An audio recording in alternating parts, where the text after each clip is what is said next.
You take the red pill, you stay in Wonderland, and I show you how deep the rabbit hole goes.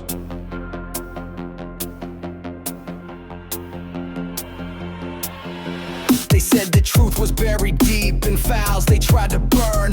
David's on the mic now, it's the people's turn. From shadow men in black to creatures in the mist, he's cracking open secrets that the government dismissed. Spooky lights above us, he's tracking every blink. Aliens, cryptids, yeah, he's making you think. With a journal full of clues and a wild-eyed hunch, he's talking ghost towns, lost time, Bigfoot's lunch. Old Dayvid don't know, but he's looking for the code on a long dark road where the weird ones go. Mics stay hot when the stories unfold, digging through the static for the truth untold. From pyramids on Mars to sounds in the night, he's chasing after whispers just beyond the light. Tinfoil hat, nah, it's a crown for the bold. Turn the dial up, these tales don't grow old.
Hey everybody, it's David from Down the Rabbit Hole, and you're listening to Dayvid Don't Know.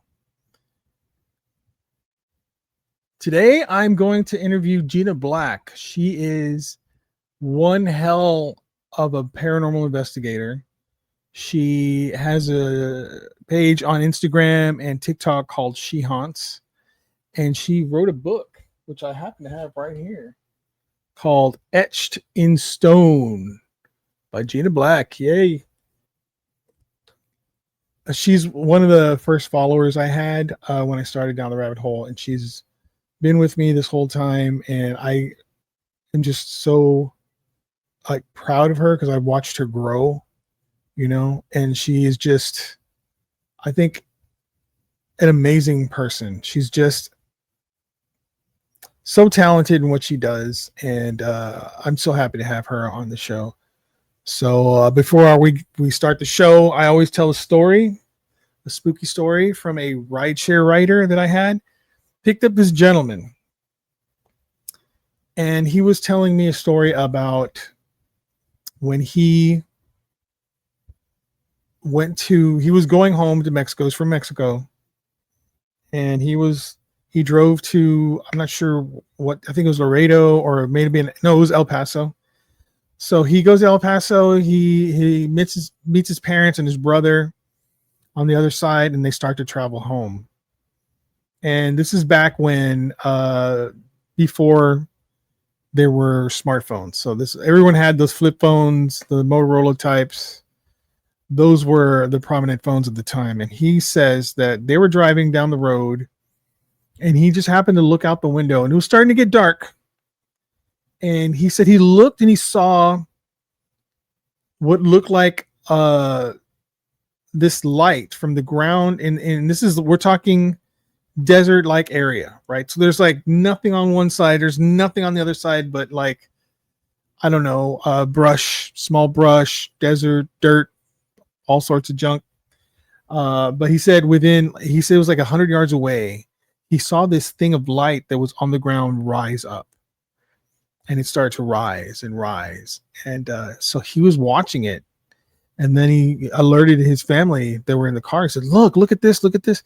So they all looked over there, and they could see what looked like a light rising from the ground and kind of angling, right? So it's kind of strange that that there's this, it's basically a UFO. And he says they all took their phones out to try to record something with it, like try to take video, and the video quality of the time, I'm sure, was horrible. But before they were able to do this, he was telling his dad, pull over, because his dad's the one who's driving. So he pulls over to the side of the road. They all get out, get their phones out, and then it basically zapped away. But the one weird thing about this is that when they all looked at their phones, their batteries were completely dead. All of their batteries were completely dead, And he said that everyone was using their phones. They were like messaging or doing something on their phones, and they were not dead. They were full. And I don't know if you know anything about these older phones, but it takes the battery was long back then, because there wasn't much of a demand on the phone, like on a smartphone. So that's weird. Whatever this was, it zapped it.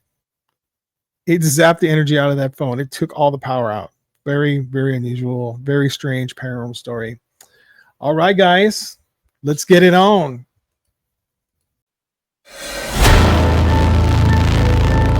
Where the weird ones go production.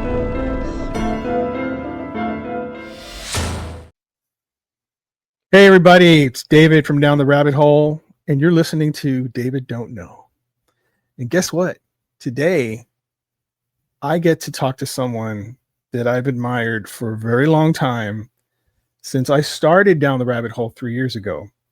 She was right there at the beginning. I only had a few followers, and then she followed me, and I went to her page, and I was just like, wow, this is amazing. I want to be like her when I grow up. And I did. Because I'm old now. Oh, I'm just kidding. So just if you don't know, her name is Gina Black. She is the owner of She Haunts on Instagram. She is a writer. She is a paranormal investigator. She has probably one of the best pages out on Instagram. I love it. She's also on TikTok. If you guys don't know, go follow. And I'm going to bring her out, and we're going to start this show. Hey, Gina. Hey, how's it going, David? Thank you so much for having me. Oh, it's my pleasure to have you here. I'm so excited that you're on my show now. This is episode 11, for those who don't know. And yeah, so you're one of my first followers, and I'm so freaking grateful for that. Thank you for doing that. Like I said, the beginning, the whole thing was I just love the paranormal. I'm a paranormal enthusiast. I thought maybe I can become an investigator later, blah, blah, blah, whatever, wherever the road leads me.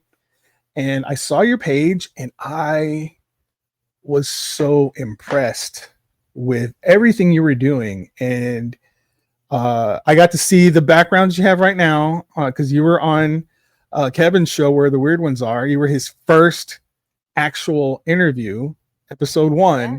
Mm-hmm. And Kevin is he's so big now that he produces my show. So he's all over the place. He has over 200 episodes now. This guy, look, we're on a podcast together. This podcast right here called The Real Verdict. That's a movie podcast we're doing together.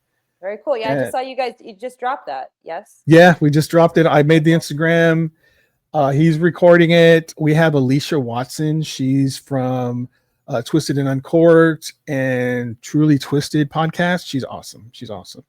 And cool. I'm the movie judge. I have a Where is it? I have a gavel and everything, and I rate movies with my gavel. It's great.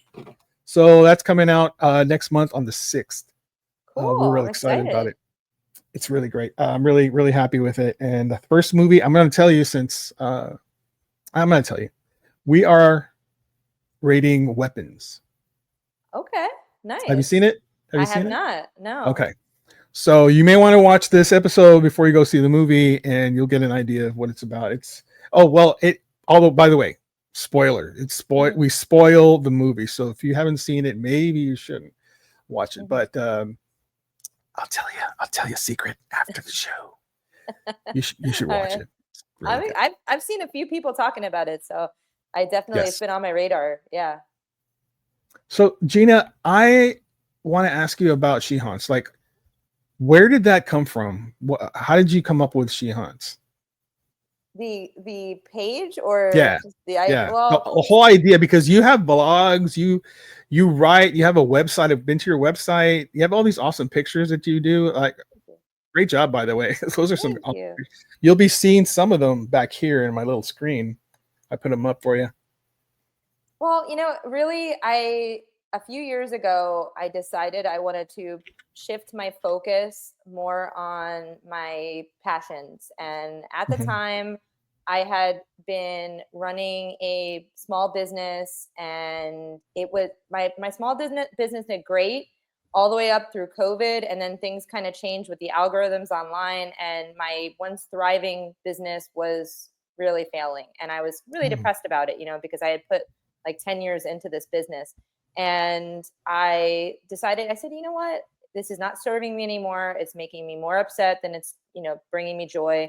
And I want to focus on the things that do bring me joy. And I have always been, really into ghost hunting. I've been on quite a few ghost tours in my life. I've been to a lot of haunted locations. And I said, you know what? I'm gonna focus on this.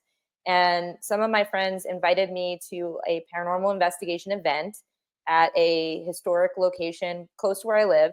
And I just said, you know what? I had such a great time. I said, I want to do more of this. This is what I'm going to Wow. put my energy into. And maybe like a week later, I made the account. I started posting all this stuff that I had because I had been doing it for so long, and I just wasn't Wow. online.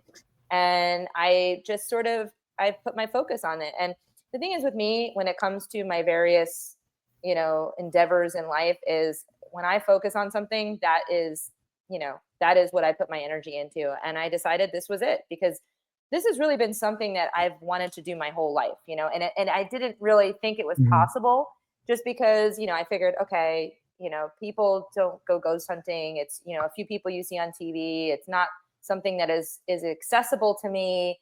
And then when I saw that it could be, and I took away that barrier of thinking, oh, I can't do this because of, X, Y, and Z, then things really kind of opened up for me. And I now doing investigations pretty much every weekend. So Wow. Every weekend?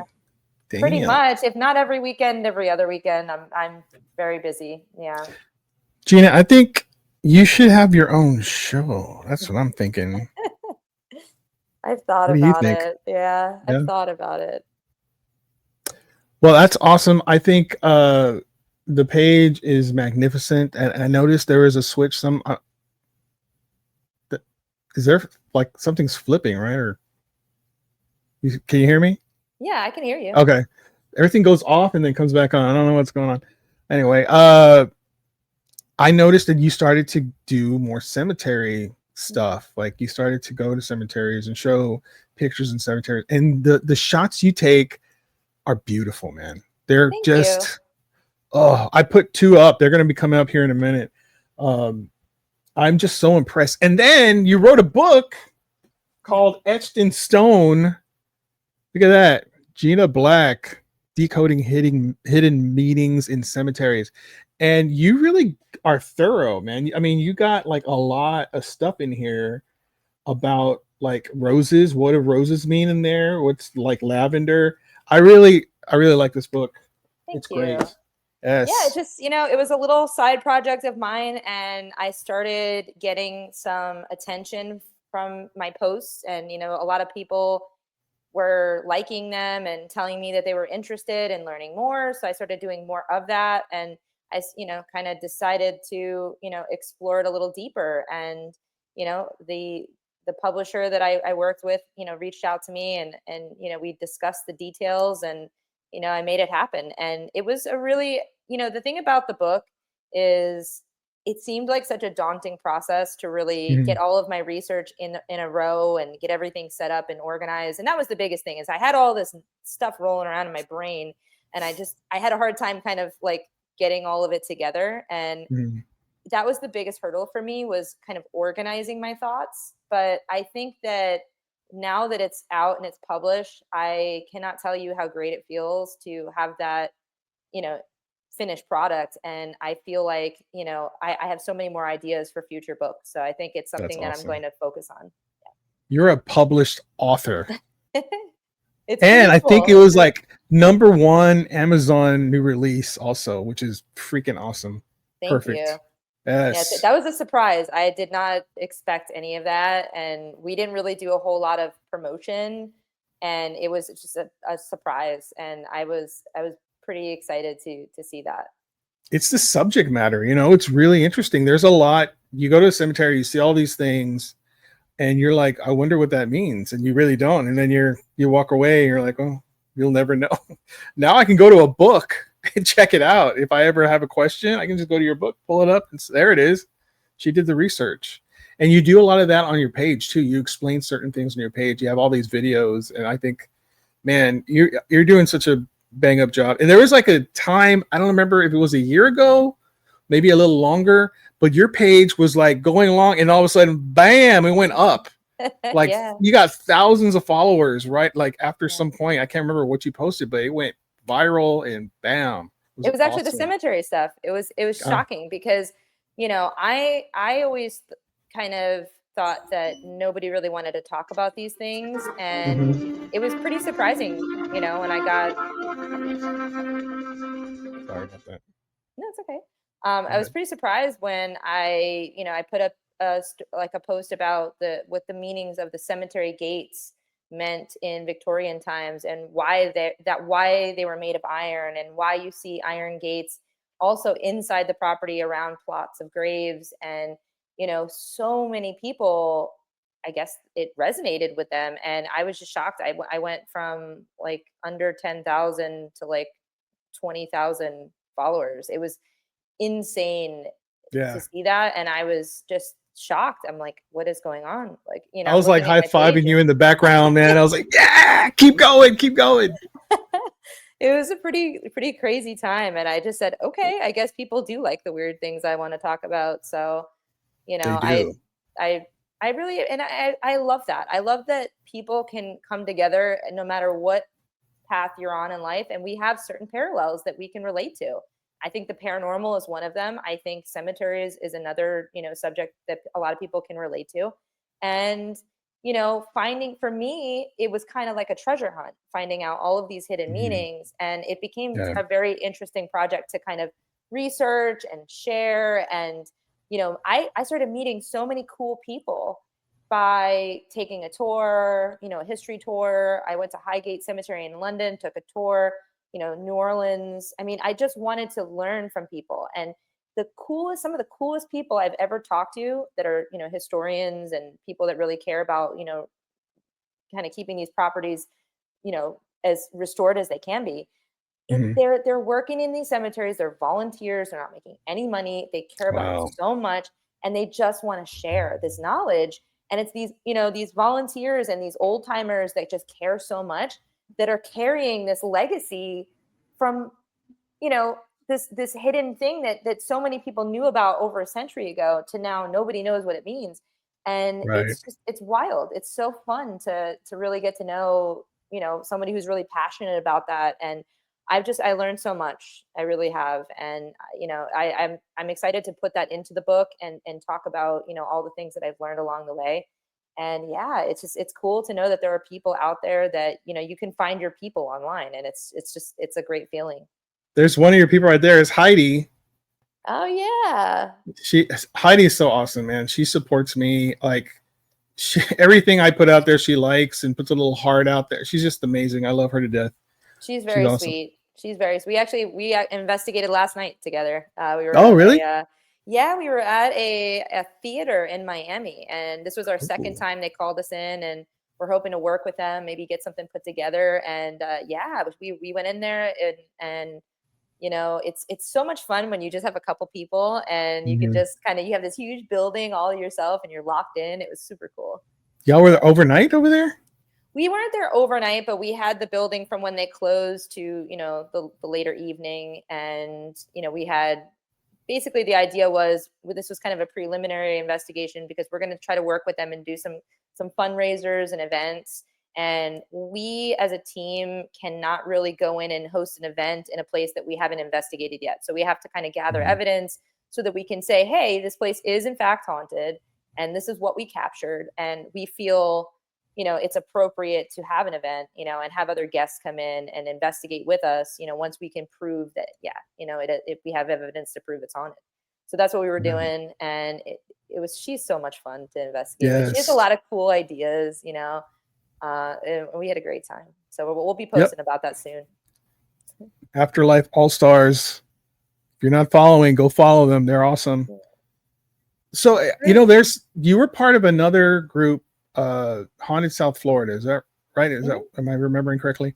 Yeah. There was you guys had a live once and I joined the live and it was at a school. I remember it was a school and you guys was like, you know, anyone have any questions out there, blah, blah, blah. So I put a question. I said, who is the meanest student at this school? And the response was my name. They said Dayvid. And I was like, what the hell? I remember that. I remember that very vividly. And we were in a school. You're absolutely right. We were in the old Fort Lauderdale schoolhouse. And what's really weird about that property is, so the original school actually blew away in a hurricane in the 1940s. And then it was rebuilt exactly to the original spec. So one of the first children that actually graduated from that schoolhouse as an adult rebuilt the school. And so the thing is, nobody died there. There's not any deaths around the property exactly, but it seems to be a beacon for all kinds of spirits. And because it's right along the river, I've theorized maybe these spirits are coming in off the river and, you know, maybe people that passed, you know, boat accidents, you know, there's a train close by, maybe that's that. I have no real reason to you know, put out why this place could be haunted, but we get so much evidence at that property. And my team now is the team that hosts events there. So we're, you know, maybe next time I'm there, we can get you on a live and see if we get your name again because they know you. What does that mean when because I've heard, you know, I follow this stuff all the time now, and I've seen a couple of places where they say the person's name, or they'll say one particular person's name that's doing the investigation. Does that mean anything? Is that their way of just acknowledging you, or what do you think? Well, I think it depends on the tone of the interaction, because I've had my name called just a couple of times, but it was never in a negative way. In one instance, it actually felt protective of me. Like it was trying to get me, you know, away from a certain area, maybe because it wasn't safe. And I've had other times where it was just very friendly, like, hi, Gina, you know, places I've been a few times. But I think when it happens in a place that you're not familiar with, sometimes I guess that could be, you know, taken in certain contexts as maybe that's a negative situation. I don't think your interaction was, though. From what I recall, I think they were just like joking around, like, oh, David's the worst one in the schoolhouse. And I don't know. I know there are some people that would say, ooh, maybe it's demonic, you know? Yeah. I just, you know, I have too much going on with positive energy on investigations to think that it's anything along those lines. But I will have to say, one time it happened to me where I was in a jail in North Florida, and it was the end of the night, and I was doing an Estes session, and I heard my maiden name over the spirit box. And I am like super Italian. I have a very long, obnoxious Italian last name that I was born with. And, you know, to hear that name spoken over a radio station it's impossible. It's just impossible. Let's hear the name. You want to? I can't say the whole name. I don't want to put it out there because I don't know. You don't want to put it out there. No, but I'll say Galifianakis. No, that's no, Greek. My it's bad. really long though, Okay. and for me to hear this in like a a backwoods town of North Florida on the Georgia line was just it That's was creepy, scary. I man. was a little scared about it, and Yeah, I so we bet. kind of ended the session. I'm like, oh, I don't want to like tell anybody, But I landed up telling that I don't know if you're familiar with Paranormal 54, but they're another Mm-mm. team in Florida, and I was with Eddie and Richard and my girls, and we were just I said, guys, I don't normally do this, but I need somebody to pass me some sage, and I'm like, let's go outside. Like, but I think in most situations when names are called, if it's in a friendly context, I don't get scared. I think it's kind of nice to be acknowledged. Yeah. I was very impressed that my name came up. And I thought, wait a minute, are they saying that the worst student there was David? Or are they just saying, hey, David, we know it's you kind of thing? And I think, the spirit world, they have to know stuff. They have to know our names. I mean, that's one way to let us know that they're there, I guess. I just You wonder, did know? anybody say your name on the live before they said it or no? No, I remember Arnie wasn't there, but he was on the live as well. And he goes, they said your name. They said your name. I was like, I know they said it's freaky that they said my name. But yeah. So I wanted to I wanted to acknowledge something. A while back, you sent me a really nice card. Oh, And I really appreciate that. You sent me a sticker and you sent me, it was like a little cup thingy, and I really love it. And you sent me this drawing, which look at the detail in that. I love the eye too. It's like it's white. I freaking love it. Thank you, Gina, for this. You are so freaking talented. Look at that. And it's just free. You just do it because you're like free-handed, right? I like to draw, and I really need to get back to doing that a little bit more because I am better balanced mentally when I am drawing more, because it's a good way to kind of challenge my channel my stress and anxiety and things like that, and it's a healthy way to do it instead of doom scrolling. So I drew a small series of drawings, and as you mentioned, the eye, I love drawing eyes when it comes to people, but on animals, I always white them out. And I kind of like that ghostly, spooky aesthetic. So I never really awesome. get detailed with them. Thanks. And so when I was drawing them, I did it. And I normally always draw things like skulls and, zombies and all kinds of stuff like that. But I was drawing animals, and I drew that. I drew, I think, a frog, and I drew a fish, I think. And I was going through them. I'm like, all right, I want to give this away. And I said, I know exactly who's getting the rabbit. So I'm glad you like it. Thank you so much. Yeah. I really appreciate that. Yeah, it's very sweet of you. You're a really sweet person. I mean, we've known each other for a while now, and we don't talk like every day or anything like that, but every time we talk, it's always really interesting paranormal stuff. And that's a passion of mine. I love the paranormal. That's why I started the page, was just because, I loved all these shows, and there were some shows that you would watch and it was like 20 minutes of, why did I watch this?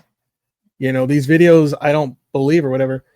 And I thought, well, I'm going to start a page and I'm going to share videos that I think are worth watching, whether they're real or not. If they're creepy, I like it. That's what I like. So that's how I got started, and that's how I met you. And like you said, this community is a really great community. I've met like friends for life with this thing. It's really great. I feel very blessed and very lucky to be doing this. And now I have a podcast, so go figure. I love it. I love it. And it's a really great way to continue the conversation, because your posts always, and like you said, whether it's real or not, it gets people thinking, and it gets people talking, and it gets people, interacting with one another. And that's what I liked, when I first found your page. I thought it was really cool that we had a good place to discuss these things. And I've gone on there and I've said, hey, this is fake as hell. I don't think this is real. I'll put my 2 cents in, and people will, go back and forth with you, and they get a chance to give their opinions. And no, I've never had any interactions on your page where anybody was ever negative. We were able to, agree to disagree, or we can all, agree on one thing. And I always thought that was really cool. I never encountered any trolls. I'm sure everybody gets trolls. Oh my but I God. never came into any on your page, so I'm thankful for that. So Yeah, that's good. Trolls, man. I just had one today. It's an everyday thing, but I don't care. You know, everyone's entitled to their opinion. If they want to say this or that, that's great. That's great. It makes me more money. So, you know, if you want to, any kind of engagement actually pays me. So thank you, trolls. I appreciate it. But I want to go into a couple of stories, if you don't mind, Gina, that, I don't mind. and I think you probably know all of them. So I want to read them off real quick, if you don't mind. Let me grab this page and move it to a place where it doesn't look like I'm freaky. There we go. All right. So the first story is called Resurrection Mary. Have you heard of her? I know her. Yes. Mm-hmm. Chicago has plenty of ghosts, but none are as well known as the infamous Resurrection Mary, the hitchhiking ghost who haunts the roadsides of Archer Avenue, usually in the dead of night. Mary has different origins depending on who's telling the story, but the most shared narratives put her untimely death sometime in the late 1920s to early 1930s, when she was either a victim of a fatal car crash on the way to a night of dancing or the unfortunate victim of a hit and run accident while she was walking home in the rain. Most documented reports of Mary describe her as a young, fashionable blonde woman, no older than mid-20s, wearing a white ball gown, accessories, and hairstyle to match. As the story goes, she typically manifests as a lonely guest at a dance hall. That's creepy right there. And after a night of dancing, she'll ask for a ride back home, slipping into the back seat and guiding her driver for the night, usually a man, up Archer Avenue. By the time the car reaches a local cemetery, Mary vanishes without a trace, leaving nothing more than a ghostly memory. Mary is supposedly buried at Resurrection Cemetery in Justice, Illinois, about a 30-minute drive southwest of Chicago. This burial ground gives Mary her stomping grounds as well as her iconic name. She usually sticks to the stretch of road on Archer Avenue between the cemetery and was once the Old Henry Ballroom, later renamed the Willowbrook Ballroom in Willow Springs. Over the years, several researchers have tried to determine the exact identity of Mary, but no answer has been conclusive. So you know about her? I do, and I would love to go there someday. It's definitely on my Chicago bucket list. Resurrection Cemetery. Yeah, that's. I would love it if you went and actually saw her on the road. Wouldn't that be something? I love that kind of stuff. And a lot of times when I go out of town, I look for stories like ghost lights on this road, or there's a phantom hitchhiker. And, you know, thankfully my husband is very patient with the things that I like to do, because he'll drive and I'll be filming, and we've never really found anything on these roads, but it's always, I feel like it's fun to do, especially if you're out of town, just add it to your itinerary and, see what you can see. And I absolutely would love to be in that area and check it out. I would even go to the dance hall. I'd be like, hey, why don't we go get a drink here, see if we see her. And then on the way back, let's stop off at the cemetery and see if we, what we see. And I think that would be cool to not only just, check out, but also record and, bring some equipment and see if we, capture anything. And, there's so many cool things I feel like you can find in cemeteries, and any cemetery that has a lore like that is worth checking out. So, that one, I've actually posted images of Mary that were captured. I mean, we're talking years ago, but I posted images of her and stories. Like there have been some people who talked about actually picking her up or dancing with her at the hall. That blows my mind. Like she'll show up at the hall and dance with you and then go home and then disappears. That would drive me nuts. Solid?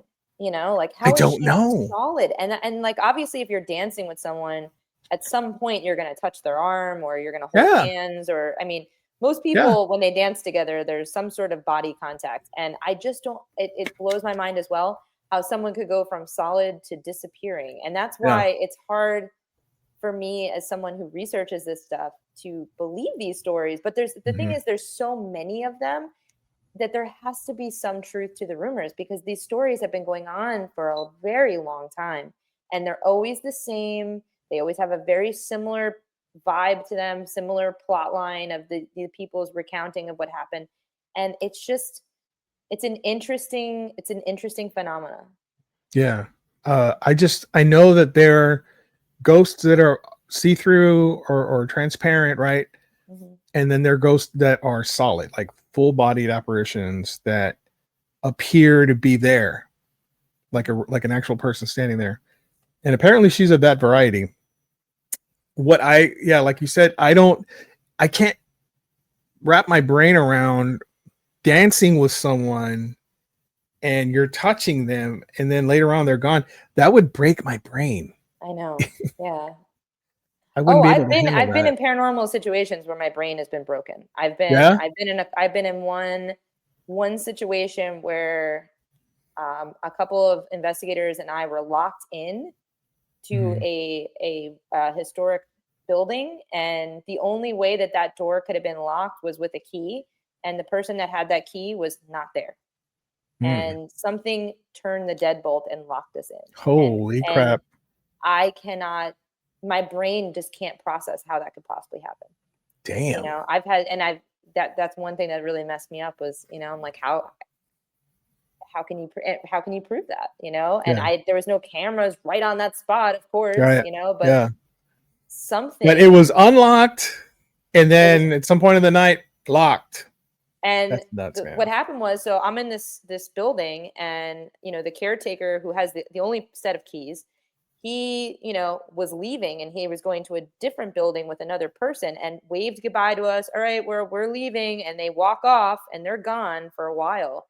And somehow that door got bolted. And our first question was, did they come back? Did the caretaker come back? Well, you know, Hmm. no, we were with them the whole time, and they're on film. So how did Wow. that get locked? Does anybody else have keys? Nobody else has keys. Are you sure nobody else has keys? You know, Yeah. it's just, it's mind blowing. And they're like, That's well, crazy. there's a camera outside that would show you if somebody came back, and nobody Mhm. came back, but we didn't have one right at the door. So there was like a little gray area with that. But yeah, somebody, and that's one thing that, you know, happens with paranormal. There's certain things that, and that's why it's paranormal, because you can't explain it, you know? Right. And that's what I love about that is the unexplained. Mhm. And that's why my show's called Dayvid Don't Know, because I could not answer those questions. Like if it's real, well, how do you say it's real? We can't. You can't say it's real. We can only say it's unexplained. So I really don't know. But have you ever seen a ghost, Gina? Not with my own eyes. I have No? not seen one with my own eyes. I've captured a very compelling photograph, Hmm. and you know, this photograph was taken in St. Augustine. I've showed it actually to a lot of people, including the people that run the St. Augustine ghost tours. I've sent it. Uh-huh. I mean, a lot of people have seen it, and it's pretty creepy. But I didn't see them with my own eyes, Yeah. which is a bummer. And you know, it's one of those things. It's been a source of, you know, issues for me, because I grew up in a house that was very haunted, and every single family member that lived in that house has seen it except for me. I mean, I've experienced things Yeah. in growing up in that house, but they've all seen apparitions except for me. So I Is don't that know the why. house in New York? No, it actually in Coral Springs, Florida. And what the Oh. weird thing about it is, you know, we have all these theories, but the home was not very old. My family bought it in 97. It was probably about 20 years old in 97 Mhm. ish. And there might have been two families that lived in it before my family moved in. But the people that owned the house before we moved in, they must have had like maybe an elderly relative or somebody living with them, because in one of the guest rooms there was a lot of things that were fitted for someone who maybe had, you know, some mobility issues and things like that. So we are assuming that, and people that have seen this entity describe it Mhm. as being an elderly person. So we Oh. think that's one of the spirits at the house. And then my parents have reported seeing what looks like farmers, and that land before it became a development was actually a very large farmland. And so it's possible maybe there were people that worked on the farms that they're seeing in their house just because of the land. So I don't know, but I've never seen it, and every time they talk about it, I get so jealous. So, So you're like me. I that's a bucket list item. I want to see a yeah. ghost Yeah. before I I die. agree. Now I've felt a ghost touch me Me too. and wake Yeah. me up, but and when I tried to look at it, there was nothing there, and I heard it giggling, but I never got to see it, and Ooh. yeah, it was creepy, man. It was really creepy. As a matter of fact, I- my sister was living in that house, and she doesn't live there anymore. There's another family there, and I want to go and I want to investigate, but I don't know how to approach them, like not freak them out. But they're just probably bring it up experiencing stuff. Yeah, right. casually. I've seen a Hey, shadow figure before. I don't know if that really oh, counts as a ghost though, because it's like a shadow, but I don't know if that what do you think a counts. shadow figure is then? If you're not a ghost. I don't know. I don't know. And the thing is that I wasn't the only one that saw it. Mhm. And what was interesting is, I mean, it was so far away, but the property, there wasn't supposed to be anybody there. So Mhm. I don't know, but it wasn't up close. I didn't really get to see like any feature. I don't know. I don't know Well, if I want to count it, you know? yeah, I would count it. A shadow figure to me, that's something, because uh if they're not ghosts, let's say they are ghosts, I feel like on some level they're shadow figures that are not solid. They're like see-through or transparent, and those to me would be ghosts. But the ones that are solid and are like darker than dark, like blacker than black, uh could be, and this is a theory, of course, from a higher dimension. Oh, I didn't Yeah. know So that. yeah. So one of the prevailing theories about shadow people is that, or shadow figures, is that they're from a higher dimension, and they come here to scare us because apparently they can consume the fear. It's like an energy source for them. So they scare you. That's what they're there for. If you're able to like scare them away or chase them away or do anything like that, they won't come back because they're not able to get what they want from you. So that's one of the theories. I don't know how. Again, David don't Yeah. know. So, but it's like it could be a higher dimension. Yeah, I don't know. I mean, this thing was the area is a restricted area because the property it's close to a naval base and a Mhm. prison. So they don't allow just anybody. You can't just like walk into this area. It's Yeah. all surrounded by gates and you have to be let in and let out. So when we saw this, we're like, okay, let's check the cameras because if there's somebody on this property that's not supposed to be here, that could be bad, you know? And Right. of course, like in close proximity to a prison, you know, you wonder like, okay, has somebody escaped, you know? But it was, Really. no explanation. But it was Damn. like you were saying, it was blacker than black. It actually, Mhm. the reason why I even noticed it was it walked in front of a light and it blocked the light. That's what caught my eye. Oh. And it was like a 6 foot something dude, you know, like a big guy. That was what it looked like. And the Mhm. gate was just real quick, 1, 2, 3 steps, and it was out of frame. But it walked in front of a light, and that's where we saw it. And it was quite a far distance away, but we were close enough to see it looked like a person, you know. And Did you so get it that on film? no, because we were just Oh. walking from one building to another, and I was with the property manager, and I Mhm. was with a couple people from my team, including Heidi. They were all talking, and me and the property manager are in the front of the pack, and we're looking straight forward. And he was concerned. He's like, "Okay, I got to see if Yeah. there's anybody here," you know, because there's Yeah. not supposed to be anybody here. But Oh, how weird, man. yeah, That's it was awesome. creepy. Yeah. Yeah. Those are I like to post those because those they freak people out. Those things freak people out. Especially in there's one where this guy's going down the basement, he hears noises, and he's filming as he's going down the basement, and around the corner of like the wall of the bottom of the basement, you see a head turn and Oh look, no, and no. there's no face. It's just complete black. Freaks the guy out, and then he pops back and he runs up the stairs. But yeah, those things, yeah, I don't think I want to see one of those. I'm okay with that. I just want to see an apparition of a person. That would be great. I'll pass on that other thing. All right, the next one, Gina, Stull Cemetery in Kansas. You heard of this one? I'll have to hear the story. The name Okay. of the cemetery isn't ringing a bell. Legend describes this cemetery as a portal to hell where Satan appears, a place of stunning paranormal activity and a site where spirits rise from the graves. Stull Cemetery and the abandoned church that rests next to it is located in a teeny, nearly forgotten Kansas town of Stull. There is not much left of this teeny village, save for a few houses. The newer church, about 20 residents. Well, there's only 20 residents in this town and a newer church. However, the population of the place allegedly contains a number of residents that are from beyond this earth. In addition to its human inhabitants, the town is also home to a number of legends and strange tales that are linked to the crumbling old church and the overgrown cemetery that can be found atop Stull's Emmanuel Hill. For years, stories of witchcraft, ghosts, and supernatural happenings have surrounded the old graveyard. It is a place that some claim is one of the 7 gateways of hell. The legends say that these stories have been linked to Stull for more than 100 years, but none of them made it into print until the 1970s. In November 1974, an article appeared in the University of Kansas student newspaper that spoke of a number of strange occurrences in the Stull churchyard.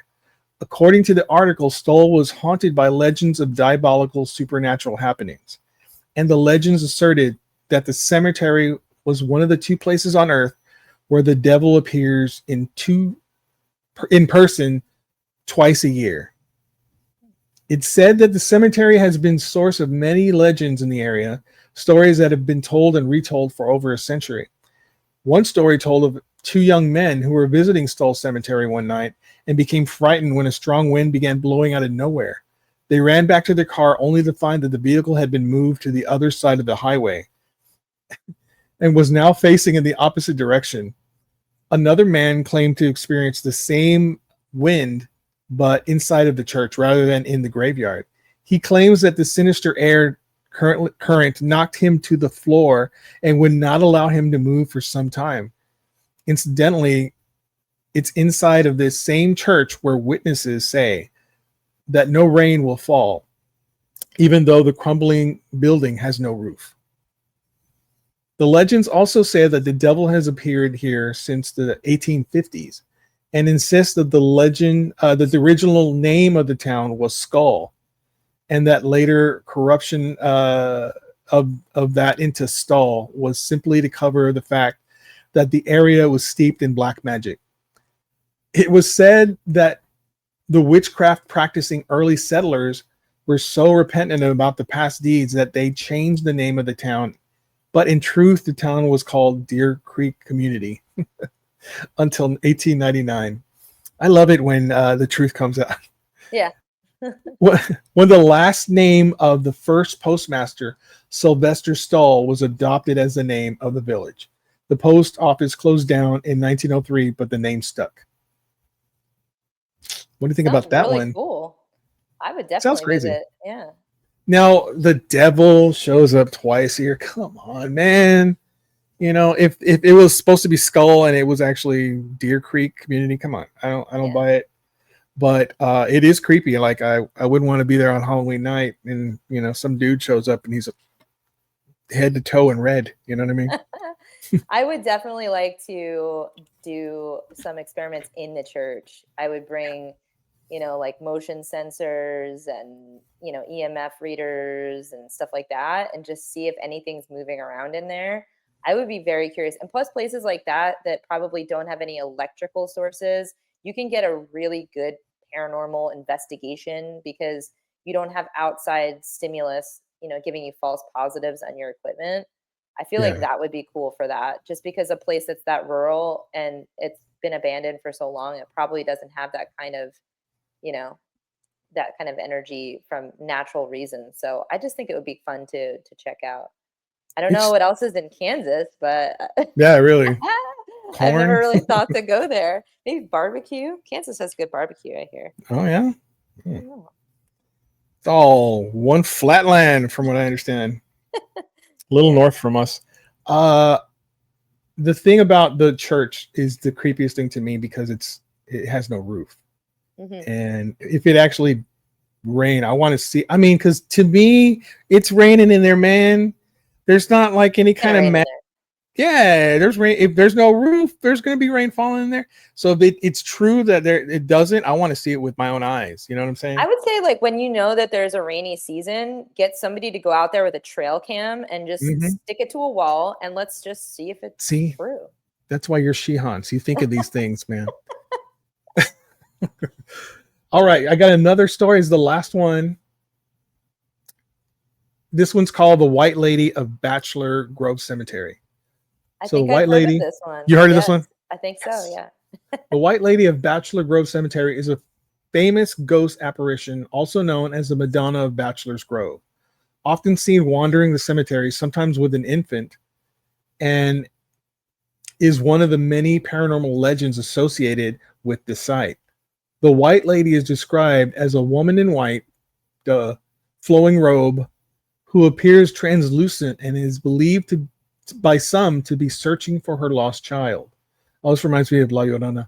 Yeah. Some theories suggest she could be the spirit of Luella Rogers, who died in a fire with her child, while others believe she is connected to an infant daughter gravestone found in the cemetery. The figure is consistently described as a woman in white, often with long brown hair, who appears translucent and gives off an eerie energy. Sometimes she's seen with or without the child. One of the things about this is that there is a gravestone that says infant daughter on it, and when she's seen, sometimes she's at that gravestone. And let's see. Yeah, a common theory is that the White Lady is a mother searching for her lost children, a belief reinforced by the presence of the small tombstone marked infant daughter. The most, let's see. She's considered the most iconic and infamous ghost of Bachelor Grove Cemetery. Her legend is a central part of the numerous paranormal reports that contribute to the cemetery's reputation as one of the most haunted cemeteries in America. And that's Bachelor Grove. So you've heard of this one? I feel like I have heard of this one. And where is Bachelor Grove? It's in Illinois. Illinois. Yeah. I think I have heard of this one. And I think there might actually be some pictures out there of her as well, if I recall from whatever I was reading, that there might be some people that have captured pictures of what they think is her apparition. Yep. Brown hair, though. That, of a see-through apparition. Mm-hmm. Can you see the color of their hair? If that's the case, I don't know. I think you can probably make out, even if someone is translucent, you can see if they have like black hair or blonde hair. I think you could still make some of that out, but it might just be very faint. Interesting. Yeah. And you say, like, what? Let me ask you this: what is the most compelling evidence you've captured out there, like investigating? That's a really good question, and I mean, it depends on the situation, but I think one of the earlier investigations that I did with my husband was actually one of my, I think my favorite pieces of evidence. And long story really short, it was my husband and I and another couple, and we were inside the Sorrel Weed House, which is a million paranormal shows. It's in Savannah, Georgia. And it's in my book, Haunted America. Oh, I didn't know that. Yeah. Okay. I cover it. It's cool. Yeah, it's really cool. And so we had gone through the whole night and we really didn't get much evidence at all, which is kind of, a little soul crushing when you go all the way to a place and you want to, catch something. And so we were ending the night in the carriage house, which was where the enslaved people that lived on the property, that's where they resided. And there's a story of a girl named Molly, which was kind of what a lot of people know this property for. And she was a girl who was an enslaved person, and she was having relations with the man of the house, probably against her will. He was her master. And his wife found out. His wife unalived herself by jumping off the top of the roof. And then the next day they found Molly in her room, and she was unalived as well. So a lot of people think of this really dark story. and they start asking questions that are dark and, but the docent that worked at the property, she said, look, I'm going to give you guys some advice. When you go into the carriage house, don't focus on that.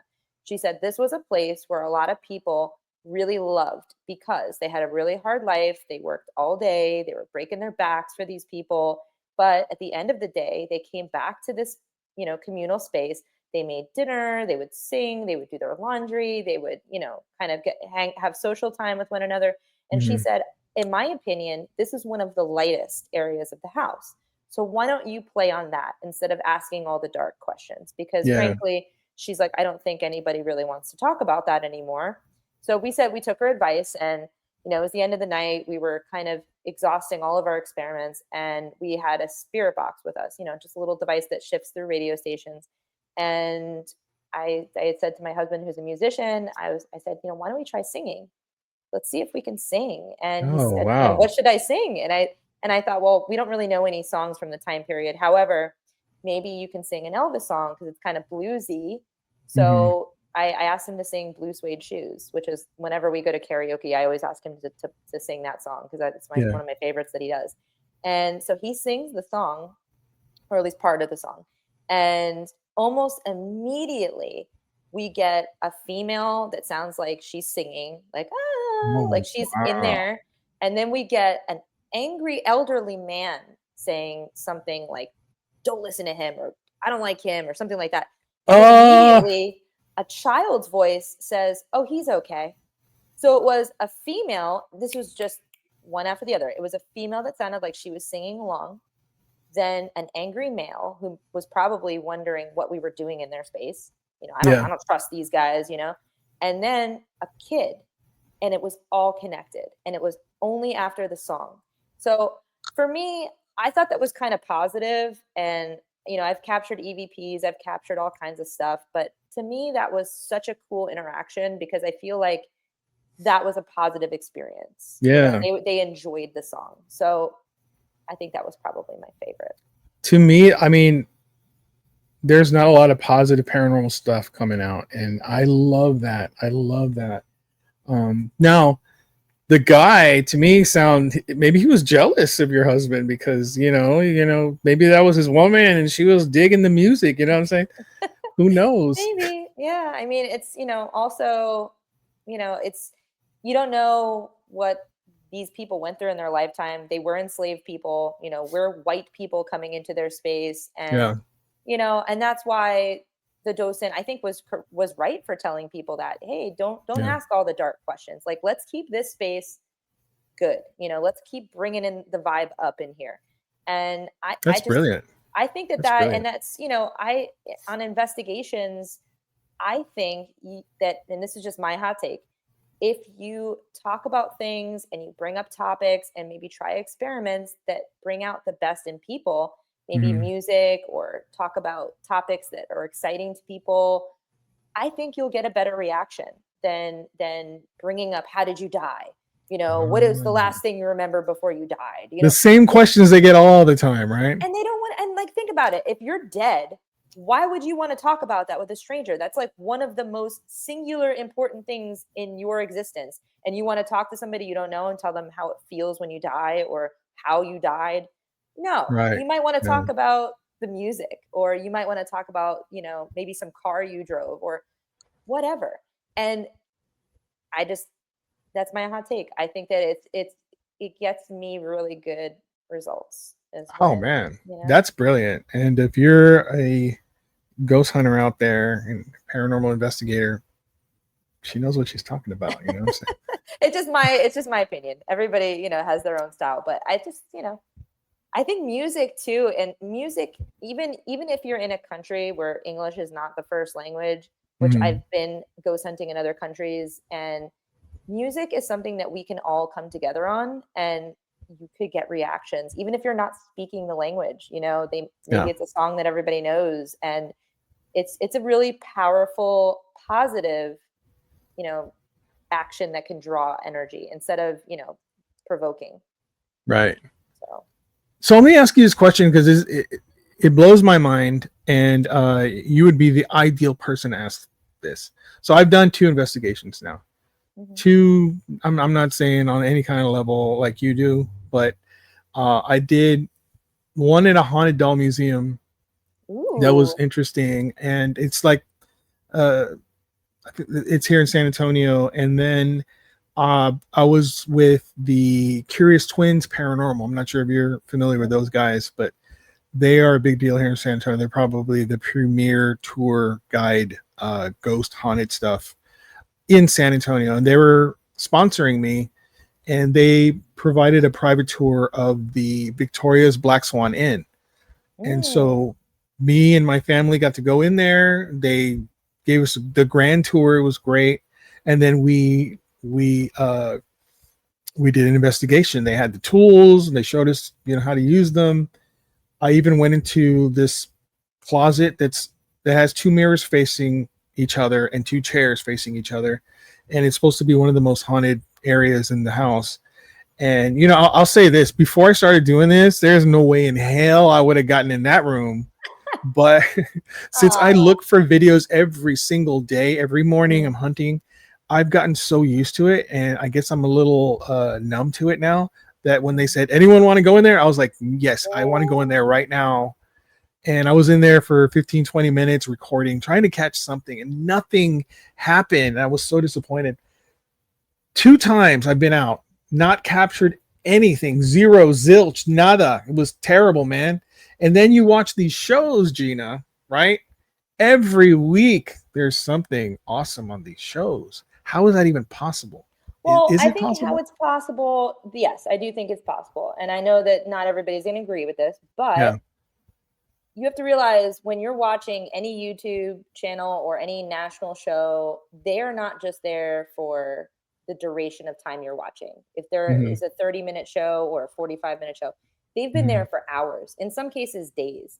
And I don't think that that is really, and the thing is, you don't know the hours and hours they sat there and nothing happened. And then you're Right. just seeing clips of the interesting activity, and it's spliced together with b-roll, and it's spliced together with maybe interviews and stuff like that. They beef it up with other things, but you're Mhm. probably only seeing some very, very small video or audio clips that in most situations from your average investigation. I would say if I would have, maybe if you watch a show, there might be two or three examples of evidence. Probably not more than that. Maybe two or three. And I think that is fair if somebody is there for 24 to 72 hours. Who knows Right. how long they could be there. But I think that, there are some people out there. I have some friends that they put up on YouTube their entire investigation, Uh-huh. and just to show that they're not faking anything. And I Yeah. think that that's great. The only problem with that is people's attention span. Our attention span has become so short because you know, we're programmed through Yeah. Instagram and TikTok to watch something for 30 seconds and then I'm out. And Yep. it's hard, to put out long content because you lose people.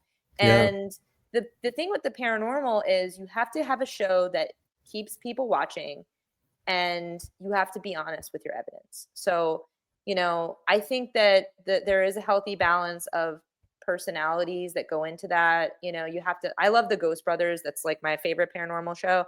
And they are hilarious, and Hmm. they are keeping you entertained the whole time with their banter and their jokes, and they're cracking on Okay. each other. And Okay. it's fun, and you can watch it and be entertained, and then you see the few paranormal bits that they catch. Hmm. But, I think that it really does depend also on the situation too of how many times has that person been there. I've been to I call it my home base, which is the property that you had the experience on the live. And that property is one that I've investigated so many times, maybe 100 times, because Wow. we do local events there. And then we also have what we call play nights where we go and just, explore for fun. But I've been there so many times that there are spirits that are comfortable with me. So I might get more if I'm in the room than, somebody who's never been there before. So there's that too. But, Because they recognize you, right? They're like, oh, it's yeah. Gina. I know her. Yeah, And Yeah. I mean, I was just up, I did a paranormal road trip with my friend and we went to 3 properties and we did get some evidence, but not as much as I wanted. We went to, I don't know if you're familiar with White Hill Mansion in New Jersey. You ever heard of that? I think I might have heard of that, but I'm mixing it. Silent Hill for some reason Oh, is going as well, it's a really cool property. It was actually from the 1700s, and it was, the original family that was there had ties to the American Revolution, and oh then it had all kinds of politicians and people that were coming through there.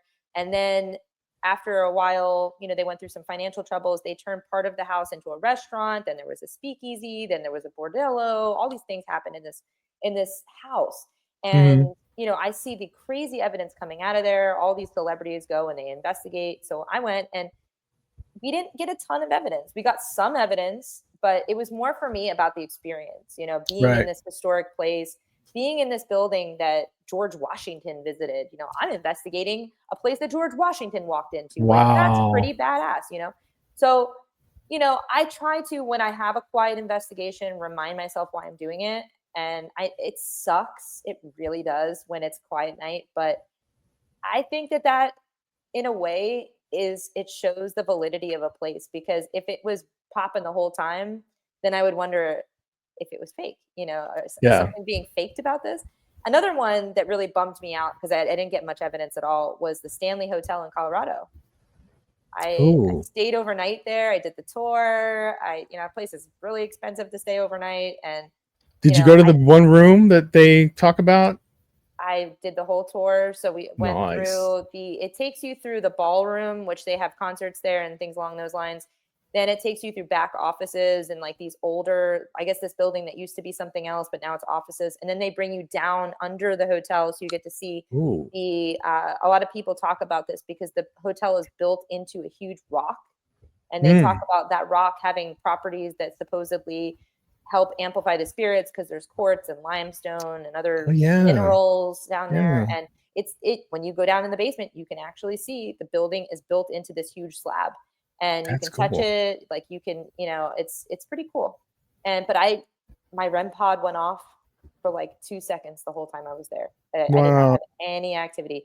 But again, if I would be more skeptical if every place popped off for every single person that went there. I think it kind of, when you have that experience, it's more special. But you got to keep going. You got Oh 2 under yeah. your belt. You got to go for 10. Yeah, that's So definitely happening. I did a show called Spook Coast to Coast with my friends Jen and Mondo and JJ Paranormal, which is Joy and Joey. mhm. And I was telling them about the haunted doll museum I went to. So there's this bell, and I didn't know anything about this. I'm ignorant when it comes to the paranormal tools, especially this one. It was a bell on a box, Mhm. and the bell kept going off while we were in the area by itself, right? And I was like, that's weird. Okay, that seemed, I don't know, maybe that's something, I don't know. So we came back out and we are talking with the owners and the people that work there, and the bell kept going off right there in front of us. And I was like, what the hell is that? Is that really going off? He goes, oh, I'll turn it off. And the guy picked it up and turned it off. And I thought, oh man, is that like a gimmick? Is that like a thing where blah blah blah? But it's not. I just, this whole time I thought it was fake, a fake deal that they just had it ding every so often by this little timer or something. But can you explain that? What that's all about? That little Oh bell? yeah. Yeah, I have one. So it's called the Dead Bell, and it's made by a company called Ghost Stop. And Mm. basically what it is it's an EMF device. Okay. So the box that you talked about, the box is what is measuring the EMF, the electromagnetic field Oh around it. And what happens is there's 2 ways to use it.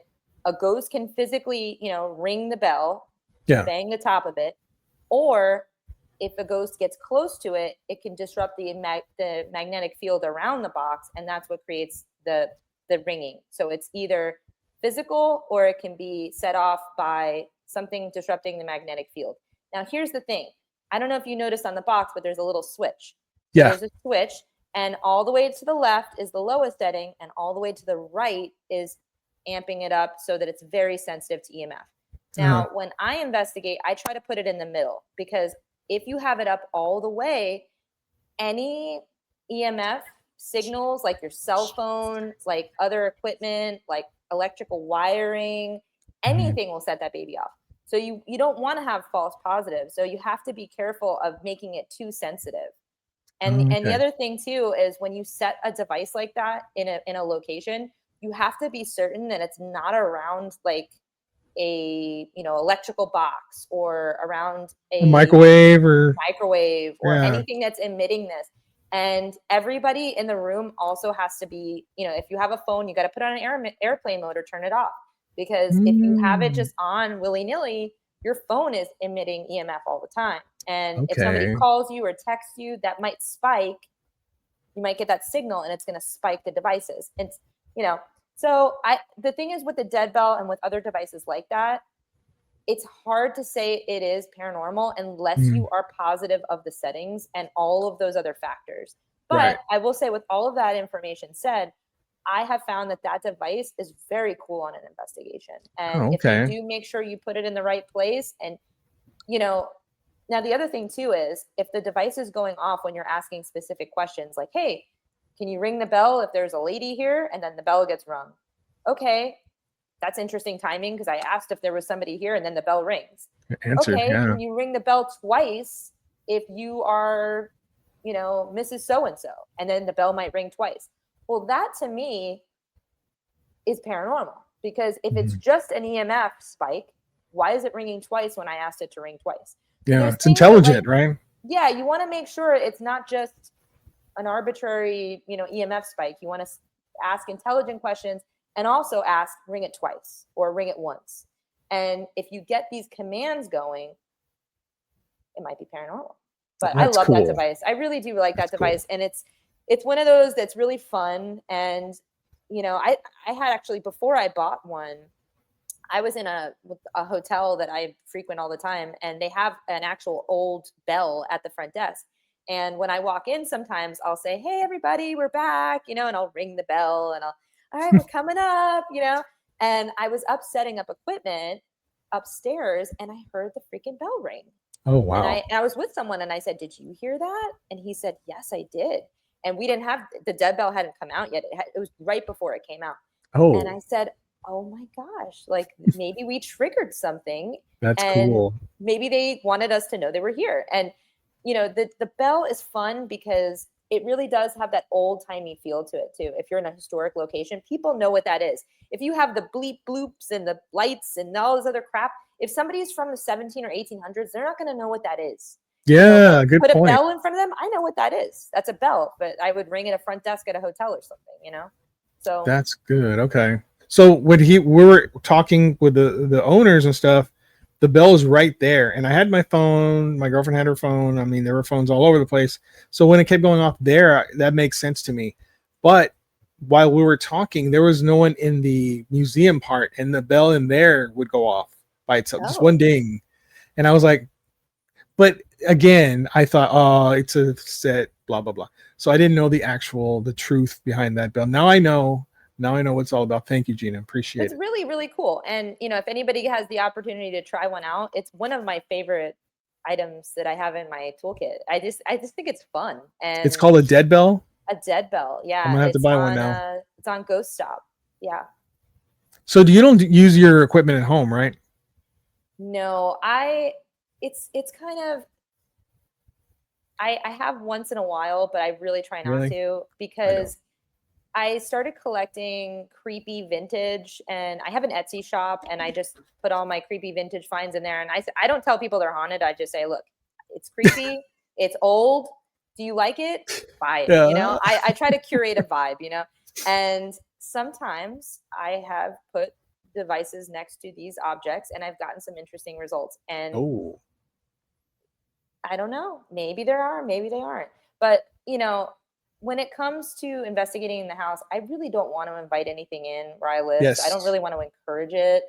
So I really largely do not. But what I have done in the past is one of my dolls that I bought that I was going to resell, I decided to keep her. And she's a real creep show. I mean, she's very creepy looking, but I don't think she's negative or anything. I just think that there's something up with her. And I brought her to a location and we used recorders. We had all kinds of devices. She was turning things on. I mean, we put devices around her and these things were turning on and off, and it was pretty cool. So I'm comfortable doing that. Yeah. Bringing these things and messing with them somewhere else. Not my house. I listen. This is my sanctuary. Yeah. This is where I'm comfortable and happy, and I don't want to disturb that at all. Because you could, I mean, eventually you could bring something in there, and it's like I know. I done effed up. But Well, I think that the one I have that I think there's something around her, I think she's okay. And what's crazy too is I have a cat, and the room that I keep the doll in is kind of like a studio room. So we have a lot Mhm. of equipment and stuff like that in there. And we don't let the cat in there because we're worried that he's going to scratch something or he might bite something. So Yeah. it's off limits to him. But the crazy thing is, after I brought this doll home and I put her with all of my stuff, and it's the weird, like, he always wants to be in this room now. And I don't know if it's related, but it's odd because I've had the cat for going on 8 years and he's never acted like that until I brought this thing home. And when he does happen to get in there, he goes straight for that thing. And I Patrick don't, Bateman, right? that's right. Yeah. You remembered Yeah, him. I Yeah. remember. He's a little spooky bae. Yay. So okay, I'm gonna reveal something very personal. When I watched your page, I got really jealous because you were in Japan, not once, but twice. And I think I may have posted the first time. I'm so jealous. But you went to, oh my God, you went to cemeteries, Japan. Yeah. That looked amazing. What was that I did. experience like, man? So I've been to Japan so many times, right? My husband and I have been going since we first started dating, and he actually used to live over there. So when we started going, What? he had friends that he used to work with and people that he was friends with. So every time we would Cool. go, we would, hang out with locals and have a good time. And we've made new friends over the years, but it wasn't up until recently when I started getting into all this that these things start finding me. And I say this because the last trip that I went in 2023, Mhm. I stayed at an Airbnb and there was literally a cemetery in my backyard. I remember And that. I remember that. I'm like, I looked around too before we even booked the place. We Yeah. looked around on Google Earth. You can kind of get an idea for where a building is, and then you kind of could walk around and see, okay, there's this, a convenience store, laundry mat, so you can see what's around there. And we walked around and we didn't notice this, but because it was in the backyard, we were looking around the front streets. So that was pretty cool. And then I just stumbled upon these places. And so this trip, there was a shrine about a block from where I was staying. And I said, oh, I really want to check out this shrine because what's neat about Tokyo is you have all these ancient shrines that they build up around. So you have skyscrapers and then a shrine that's 900 years old. Yeah. It's just crazy. And Yeah. so we're walking around and we're, we noticed this shrine, and I said, okay, let's go in the back and let's, see it. Let's check it out.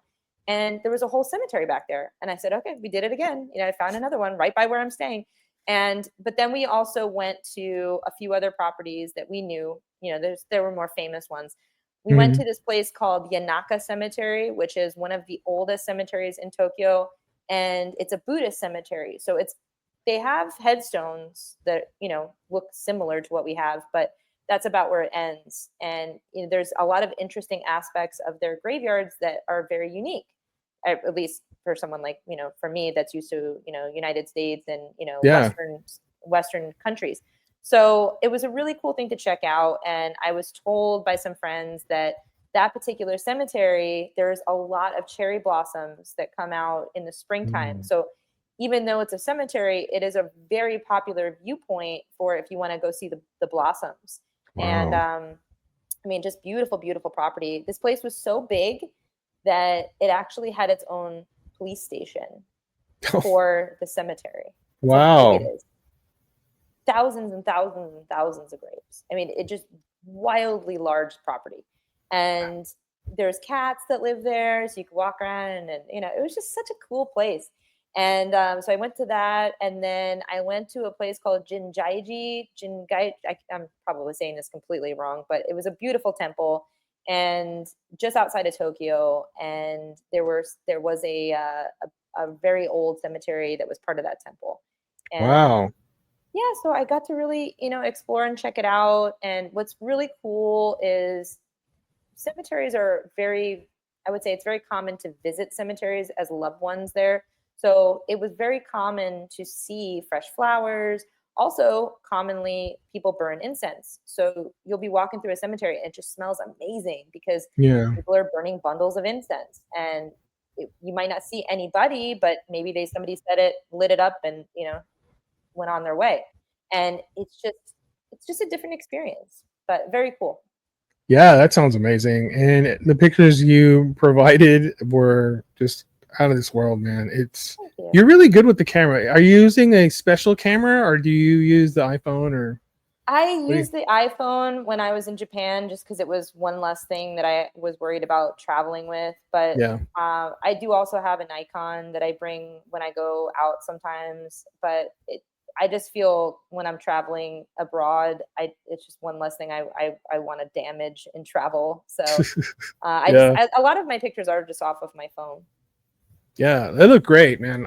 You have a good eye for that stuff. Thank you. I'm gonna try and start taking pictures of my own, do some more video stuff to put on the gram, as On the, the gram.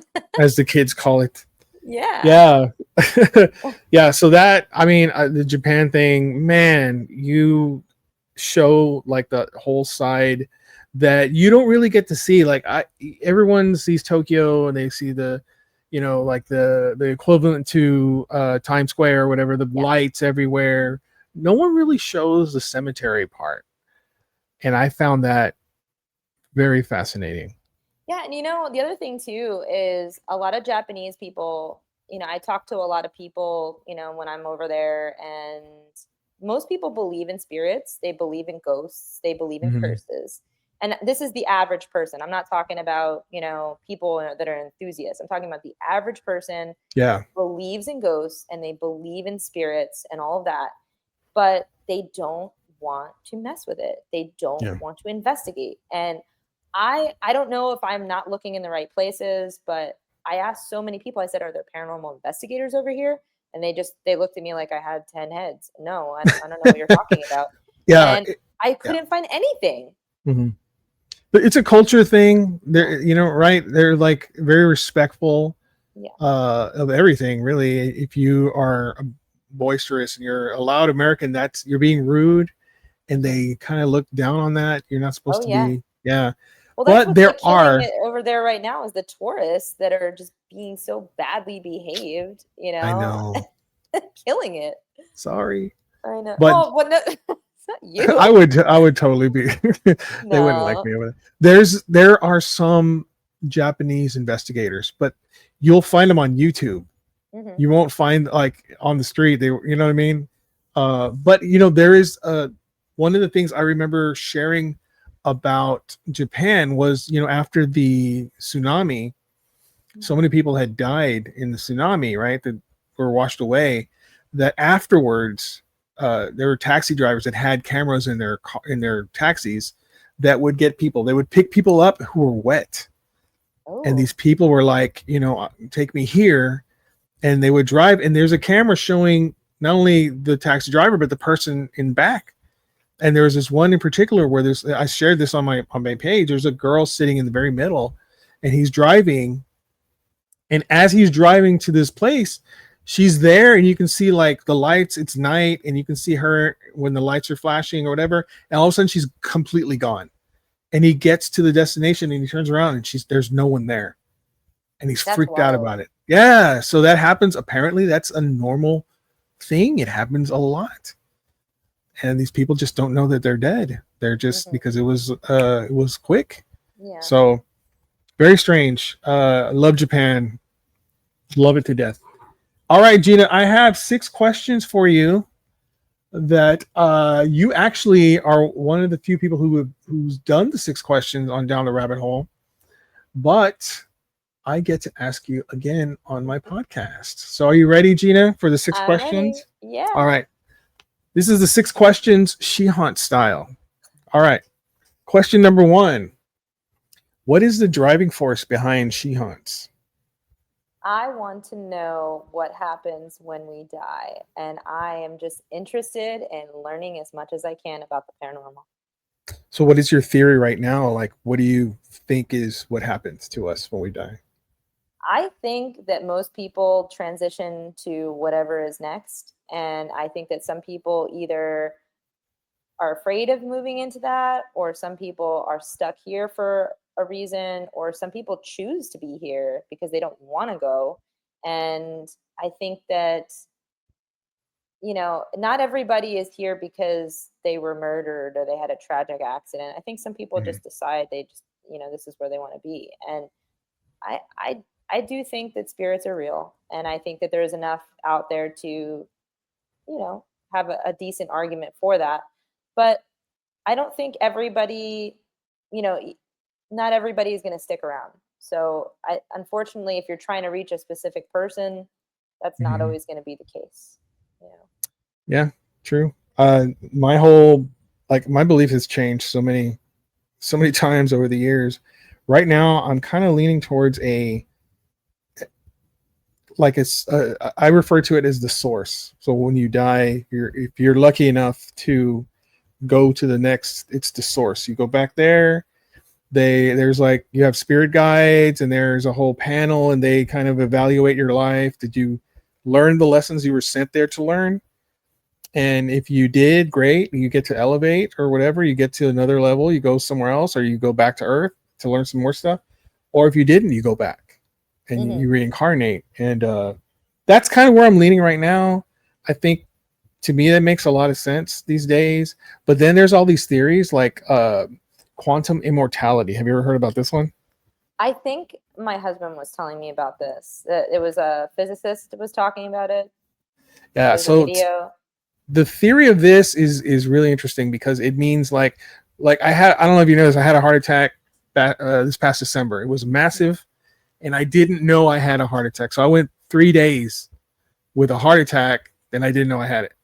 And then it got worse and worse. Like I couldn't breathe. I was getting to the point where I was having trouble breathing. And then I went to the doctors. Hey man, what's going on? Go to the hospital now. So I was like, okay. So in like quantum immortality, I did die. I did have a heart attack and I died. But you don't go to wherever. You just go to the next available universe or mirror universe or whatever you want to call it, and you continue living your life. So I'm just continue, and I'm Mhm. a rideshare driver, so I get out and I drive all day long in San Antonio. It's it's a dangerous thing, right? There have Mhm. been so many accidents I avoided that I think I didn't avoid in another reality. I think I didn't Mhm. avoid those. They're just I just died, and then you roll into the next universe. So I don't know. That's just one of the prevailing theories. I love that one because it's just That's good. That's a good theory though. And I know some people have talked about, did we all die during the pandemic, right, and that's why we're living in this freaking crazy parallel universe of like Biff right. Tannen as our president. I think that there's absolutely something to that. I've thought about that a lot, and it could be, it really could Yeah, be. there's It's so interesting many. to ponder. It really is interesting. And Yeah. also, like you said, if somebody has a near death experience, or, a close to death experience, and then, for whatever reason they keep going, and then they have this new perspective. Mhm. It's interesting to ponder. I Yeah. really like thinking about stuff like that. I really do. Mm. I think about this stuff all the time. All right. Number two, what is your all-time favorite cemetery? So this is tough. It Yeah. really is a hard one, and my opinion does change on this once in a while, just because I tend to rhapsodize about certain sculptures and things Mhm. along those lines. But I think that my favorite cemetery is actually Highgate in London. And the reason why I'm saying this, some days maybe it might be Sleepy Hollow, might be my favorite. Some days it's this, but I think overall why Highgate is one of my favorite properties is because Highgate has this beautiful aesthetic when you go there, and you have this incredible headstones with gorgeous sculptures, and then you have this very dark past with, Mhm. there's, I don't know if you've ever heard of the The vampire vampire. panic. Mhm. Yeah, and I got a chance to go kind of visit and see firsthand some of that damage from that whole problem. Really? Yeah. From the There's 70s, actually- right? Yes. Yeah. So, long story really short, if you're not familiar with this, if you're, listening and you're thinking, what am I talking about? But in the 70s, in the early 70s, there was a whole vampire panic going on in London because basically some kids broke into a cemetery on Halloween night and they knocked over a bunch of graves. They were just vandalizing. But the next day, when everybody sees the aftermath of this, they're going, oh, who would do this? And then this local paranormal society says, oh, there's vampires. We've seen them. And all these people start listening to them and reporting this in the newspapers. It was reported in local papers. And then all of a sudden it gets out that there's vampires and all of this craziness. And it really freaked a lot of locals out. And it became a mass panic kind of thing. And unfortunately, there is a mausoleum section. They call it the Highgate Catacombs, if you look it up. Now, this is a crypt. It is locked now, but at the time, I think it might have been accessible to anybody. And people went in, they ripped out coffins from the walls, and they staked people inside. Yeah. And it was horrific. Yep. And, but I've because I'm very morbid, I wanted to go take the tour. I took a specific tour so I can get the whole property, and I wanted this space, and I got to see it for myself. And it was very heavy inside the catacombs. It kind of felt like you felt this kind of heaviness in there. And then touring the property, it was very light, very inviting, very beautiful. And I got a chance to see that interesting contrast. And I had a wonderful tour guide who I talked her ear off about so many things, and she shared a lot of information with me. And just learning about some of the people that are buried there, we came across George Michael's grave is there, and she told us all about that. There was a spy in I think it was the 90s. There was a Russian spy who defected, and I think he defected to England, and then he was murdered with some poison or something. And so he's there. There's all kinds of people famous people that are there. And, it was just an interesting experience for one property to have all these multifaceted, layers to it. And, it's one of those places that's so big and overwhelming. You have to spend a couple hours there. But I went to a few different properties in London that are considered part of what they call the Magnificent Seven. And there's these big properties that were pre-planned properties around London. And that was my favorite. So today, that's my answer. So yeah, I had 3 stories, and that was one that I cut. Oh, really? Yeah, because I was like, oh man, that's pretty morbid. But yeah, I mean, to do that to bodies, I think is. Oh, they did so much more too. They would dig people up and set them on fire. Oh my God, it was so horrific. And to think that happened not that long ago, that people were believing that is just, it blows my mind. It's one of those. It's like mob mentality. Yes, it right? is. Yeah, yes, it is. There was a satanic panic here in the United States in the 80s. So. Oh yeah. Yeah. I was on another podcast, and somebody was like arguing with me about certain court cases where they brought in satanic panic, and people got convicted for things that they had little to no evidence on because of satanic panic and how big of a deal that was. Yeah. And it really, if you look at the court system in the United States, there was a lot of cases that were influenced by the idea of something that they never really had any real evidence about, and people were demonized because they were, oh, you wear all black and you listen to Metallica, oh, you must have did it, and you must be a Satan worshiper. And it's wild, that kind of mentality. And it takes over people's sanity. Yeah, it's unfortunate, and I hope it doesn't happen again, but you never know these days, right? So it's crazy. Never know, yeah. Number 3, what's next for She Haunts? What is next? Well, I think I am going to continue to explore and post my shenanigans, but I also am interested in writing another book. Yes. I think the next book I write is going to be more paranormal focused, and I want to explore places that I've been, and I want to talk about my experiences, my feelings about it, any, things that I noticed while I was there. And I want it to be more of a not just I'm researching something. I want it to be more of from experience. So I'm going to be looking into those topics. Yeah, that sounds great. The next 3 questions are questions I ask everyone. So, the last one, you remember. I'm sure you remember. Number 4, and you may have talked about this, but if you have another one, what is the weirdest paranormal experience you've ever had? Weirdest paranormal experience off the top of my head. Weirdest. Can I talk about an experience that was debunked, but it was really weird? Yeah, for sure.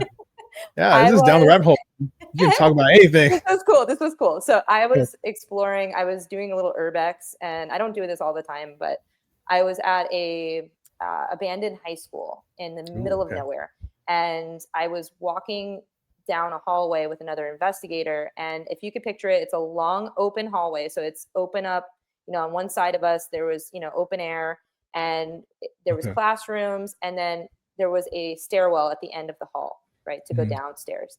So we're walking, the person's talking to me, and I stop dead in my tracks because I'm looking straight forward and I'm looking at the stairwell. The stairwell is dark in this because there's, no light around it. And I see what looks like a face. So I grab this person that I'm with, I grab their arm, and I'm like, you need to be quiet. Stop. Because they weren't aware of what was happening. Yeah. And then they stopped and they started looking. And I said, do you see that? And what we saw was a white face, a person, black eyes. Oh shit. Like really big black eyes. And it goes like this. It just keeps moving out from the stairwell and looking at us. Yeah. Am I looking at a person? Because my biggest fear when doing urbex is you're going to find somebody who's squatting, and maybe this is where they live and they are going to defend it. They want you out. So I was worried, thinking that that's what I'm encountering. Could be dangerous. Yeah. Right. So I'm trying to make sense of it. And then I see what looks like an arm, like come up and like move out of the frame. Like an arm just comes over, and I'm going, that's gotta be a person. Is it a person? And it was weird because it was in a shadow. And I'm just, some people have fight or flight. The person I was with really wanted to leave. And I said, no, I just gotta see what this is. Like, I want to see what I'm looking at. And then all of a sudden. How far away were you from it? Like, were you pretty close? 50 feet. Okay. About 50 feet. And so I'm holding on to their arm, and I planted myself. I said, no, we're going to see this through. I want to see what this is. It looks like a face of a person and an arm.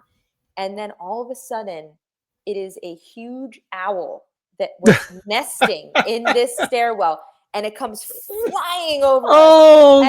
And I just ducked down because I was too afraid. I didn't have anywhere to run. And That's it great. was the scariest thing, but also the funniest thing at the same time, because my heart was just, it could have stopped. I didn't know what to do. And it made sense once we saw that it was an owl, because it had a white face and it had dark feathers around its eyes, and it was recessed a little bit so that we were seeing the shadow. And what I thought was an arm was a wing. And the movement of, owls, they kind of they have this weird thing with their neck. So I was seeing it doing that, and it just back in and out, right? In and out. And it was the weirdest motion. Yeah. But it was an owl, so it wasn't paranormal. But I like that. The funniest thing that ever happened, I think, on an investigation. It was probably one of the funniest things. That is super cool. I love it. All right, number 5. What is the weirdest or scariest dream you've ever had? Dream? Ooh, okay. I had a dream that I think might have actually been a spirit attachment.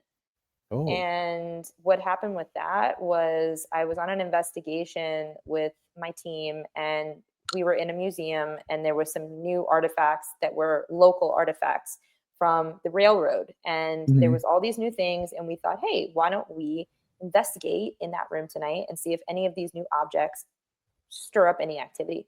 And I was almost immediately into entering this room, I felt like a vibration on my stomach. So much so that I thought it was my cell phone, because I usually tuck my cell phone either into my leggings or my pants or something like that.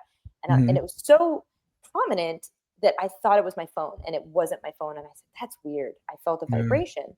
And then Heidi also said she felt something on her leg, which was interesting because she never really feels any sensory like that. So we were both, oh, I wonder if that's anything. And then later that night, I went home from the investigation like normal. Everything was normal. And my husband and I, we had dinner, we showered, we went to bed.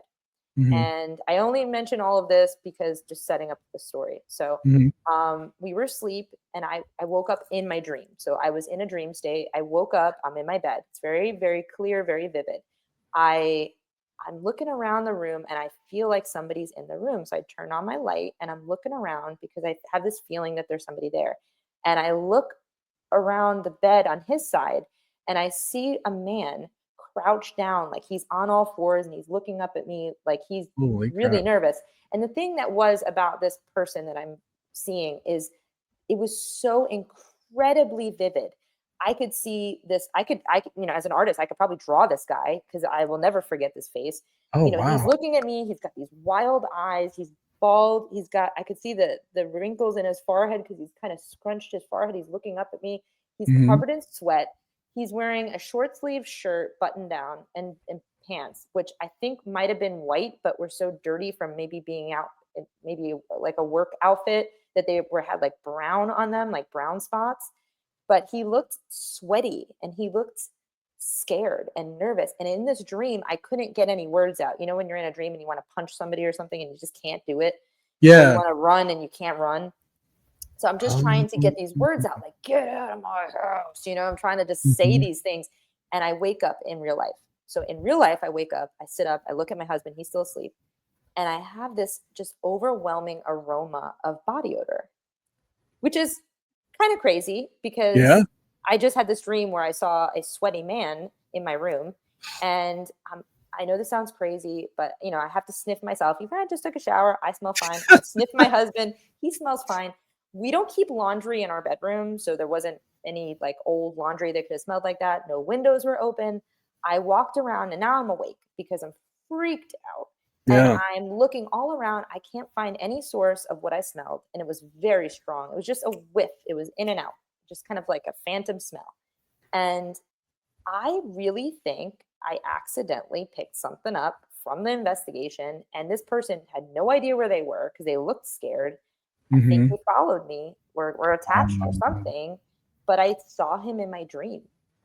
that's crazy. Have you have any other experiences there at your home Not after at my this, or home, no. And I saged my house and I opened the windows and I said, please leave, get because out, I know what I'm doing. get the But fuck out? I had one other dream similar with like scary stuff when I was in St. Augustine and I investigated the Ripley Museum. Mhm. And there's this like voodoo doll in there, and I was messing around and I was asking it questions with a recorder, and the dreams that I had after doing that were horrific. Oh, So I don't know if that was anything that's or not, but interesting. and those are the So only two times. you were describing, I don't know if you know this or not, but the whole trying to speak, trying to move, those are it's night terrors or sleep paralysis. Hmm. Have you ever experienced anything else like that? Is that the only time?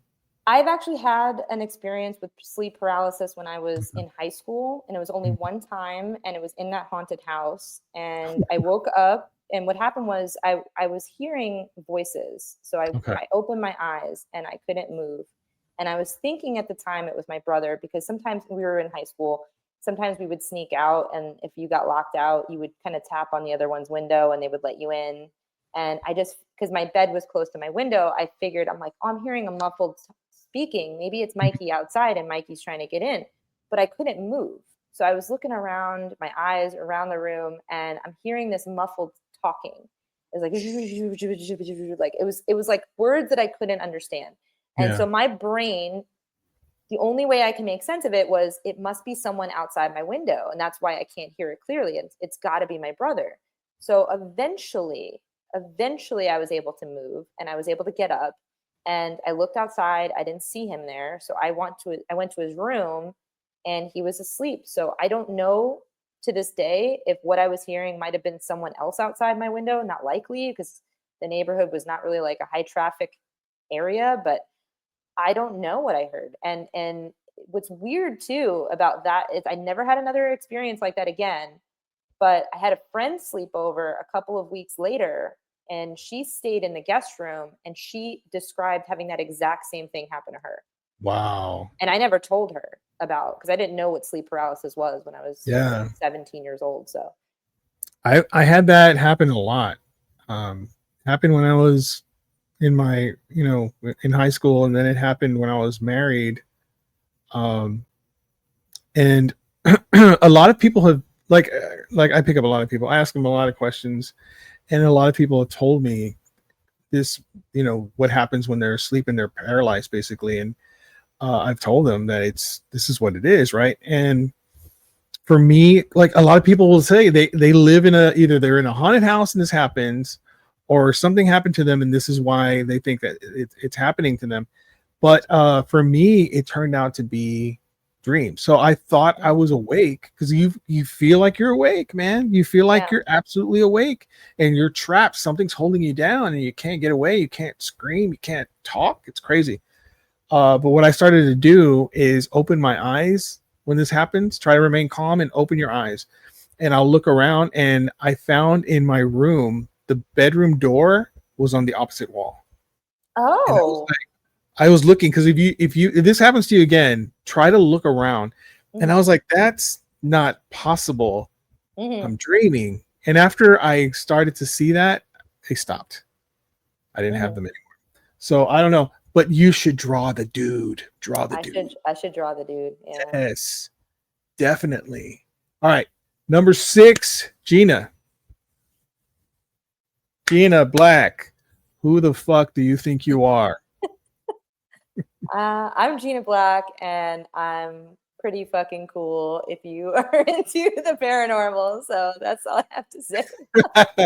Awesome answer. Listen, what you said about how you came about doing things that make you happy, I resonate with that. You had a business for 10 years, like you said. I worked in a job that I absolutely hated. I did not like it. And as soon as I was out, I started down the rabbit hole. The very next day, I started because I was trying to do something that made me happy, just like you. And it has turned out really for the best for my life. And I'm so glad this is turning out so positive for your life. And now you're an author and you're talking about doing another one. I am so proud of you, Gina. I'm so glad we've been friends for all these years. Keep success, and thank you for joining me. I really appreciate it. You are super awesome. Go and look for go and look for She Haunts on Instagram and TikTok. Are you on Facebook too? I'm not on Facebook now. Okay. And definitely buy her book. It's awesome. Etched in Stone by Gina Black. Thank you so much, Gina. And thank you for this. I really love this so much. It's one of my prized possessions. What's funny is that we had a leak in the house, and we had to repair like all the entire floor.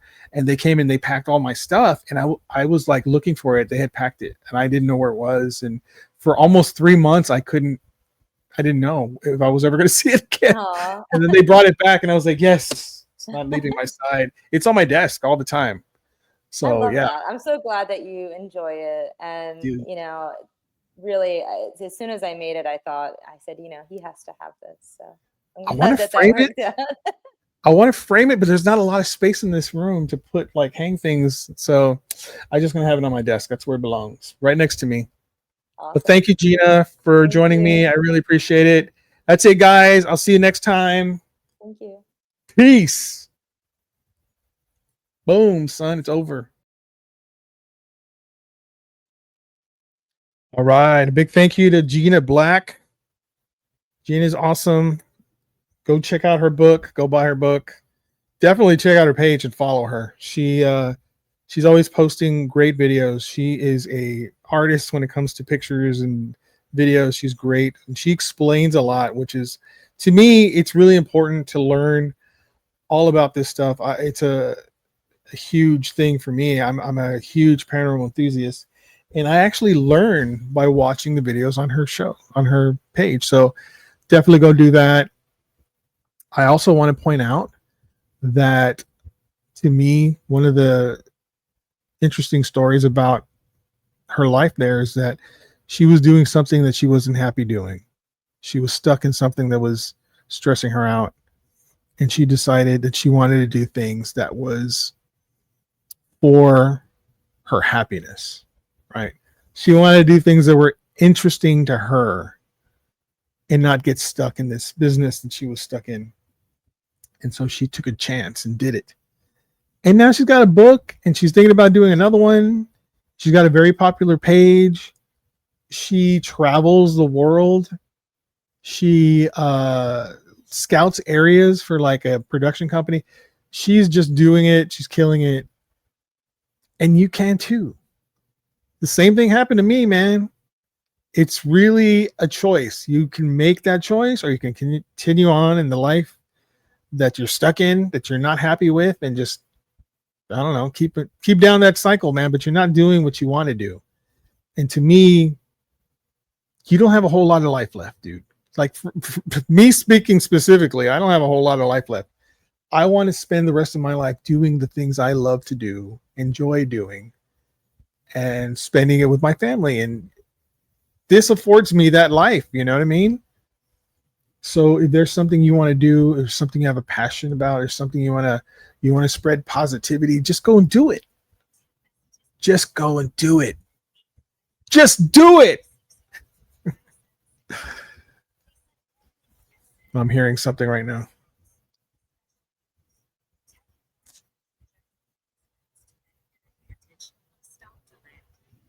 So basically got a message right now saying that your voice counts. Yeah, it does. It does. Positive stuff, positive paranormal stuff. Definitely, to me, it's a big deal. I love it. I want to let everyone know, if you have a paranormal story that you want to get out, and send it to me. I will tell it on this show. And if you want your name, I'll definitely put your name out there. If you want it to be anonymous, I can do that too. Just send me something that actually happened to you that you think is real, and that you think is entertaining, because I've been told some really cool stories. So send me an email at downtheonerabbithole@gmail.com, or you can go to my website, deeperdowntherabbithole.com, and send me an email from there, or message me from there. You can message me from Instagram, but if I'm not following you, it's hard for me to get through. There's like thousands and thousands and thousands of messages, and I just don't have the time to go through all of them. I try, but it's a lot. So don't do that there. If I'm following you, send me a message. I'll definitely get back to you. But I want more paranormal stories, so send them to me. Also, I can use a 5-star rating on any of the platforms you listen to the show on. That would go a long way to helping me out. Go to my YouTube channel, which is Dayvid from DTRH, and it's Dayvid from DTRH. That's my channel. Subscribe, like, leave a comment, do all the good stuff that helps the channel grow. I would really appreciate that. And I will see you guys later. Have a good one, guys.